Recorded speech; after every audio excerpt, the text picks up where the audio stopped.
어제 미국의 베이비 스텝 0.25% 금리 인상에 이어서 그 다음날 물가 상승 압박을 받는 유럽과 영국은 일제히 기준금리를 빅스텝으로 0.5% 올렸습니다. 영국의 중앙은행인 영란은행이 기준금리를 연 3.5%에서 4%로 0.5% 상향한다고 발표했어요. 이것은 2008년 금융위기 이후에 가장 높은 수준입니다. 그동안 연 0.1% 제로금리였죠. 0.1%던 기준금리를 10번 연속으로 올렸어요. 또 유로화를 사용하고 있는 19개국의 통화정책을 결정하는 유럽중앙은행도 기준금리를 2.5%에서 3%로 0.5% 올렸어요. 예금금리는 3%가 아니라 2.5%입니다. 그러고 보면 올해 들어서 미국이 가장 먼저 0.25% 베이비 스텝을 밟았습니다. 금리 인상을 말이죠. 맥도날드 얘기해 봅니다. 이게 세계 경제를 또 보여주는 겁니다. 한 단면이에요. 세계적인 패스트푸드 업체 아닙니까? 맥도날드. 작년 4분기에 월가의 예상치를 웃도는 호실적을 낸 것으로 나타났어요. 맥도날드는 지난해 4분기 59억 3천만 달러 매출을 기록했어요. 월가에 예상했던 57억 1천만 달러를 크게 상회했습니다. 맥도날드는 주당 순이익도 2.59달러, 월가가 예상했던 2.45달러로 가볍게 뛰어넘었어요. 애플, 구글, 아마존 같은 경우는 매출이든 주당 순이익이든 시장 예상보다 다 떨어졌는데 맥도날드는 지금 주당 순이익이든 매출이든 시장에서 예상한 금액을 다 뛰어넘었습니다. 전체 순이익도 19억 달러, 역시 시장 추정치 16억 4천만 달러를 무려 3억 6천만 달러나 초과했어요. 맥도날드는 결과적으로 전년 동기 대비 5% 증가한 4분기 실적을 내면서 경기 침체에도 좋은 성적표를 받은 거예요. 맥도날드의 이 호실적은 경기 침체에 짓눌린 소비자들이 외식비 등의 식당 지출을 줄이고 있는 것과 극명한 대조를 보이고 있습니다. 맥도날드는 글로벌 실적에서도 10개 분기, 10개 분기 연속해서 매출이 증가하고 있는데 유럽과 미국에서 전년 동기 대비 12.6% 증가한 것으로 나타났어요. 맥도날드는 뉴욕 증시에서 호실적에도 불구하고 주가는 제자리 걸음에 그쳐서 투자자들을 오히려 실망을 시켰어요. 오늘도 뉴욕 증시에서 맥도날드는 263달러 거래가 되면서 호실적에도 불구하고 작년 말 가격에서 한 걸음도 앞서 나가지 못하고 있습니다.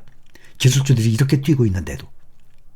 경기 침체를 우려하는 시각에서 보면 맥도날드의 호실적이 반갑지만은 않은 것이에요. 일반적으로 경기가 좋을 때는 소비자들이 고급 레스토랑을 찾아서 비싼 음식을 먹는데 지갑을 기꺼이 열어요. 그런데 경기가 침체 국면에 들어서게 되면 햄버거 같은 상대적으로 값싼 패스트푸드 이걸 찾는다는 것을 다시 한번 확인할 수 있었던 겁니다. 특히 미국의 경우는 소비 지출이 급격히 줄어들고 있는데 외식비도 여기서 자유롭지 못합니다. 미국에서 살거나 미국 여행을 해본 사람들은 다 아는 사실이지만 미국은 다른 나라들과 달리 음식값에 평균 20% 안팎의 팁을 줍니다.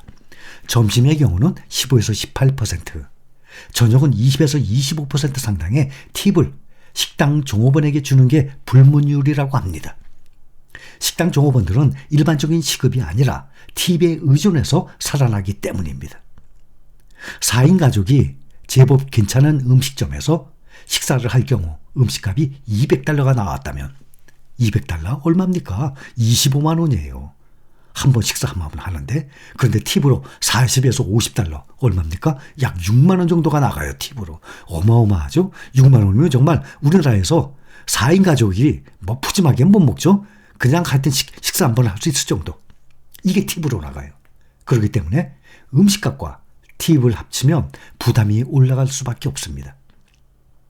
반면에 패스트푸드의 경우 특별히 팁을 주지 않습니다. 간혹 음식을 건네받을 때 카운터에 있는 이 팁박스에 1달러 정도 팁을 주기도 하지만 그것은 또 의무는 아닙니다. 그래서 경기 침체가 깊어지면 깊어질수록 음식값이 상대적으로 싸고 팁 부담이 없는 맥도날드 같은 패스트푸드 업체를 찾는 사람들이 늘어나고 있는 덕분에 패스트푸드 업체들의 매출은 지속적으로 증가하고 있는 것입니다.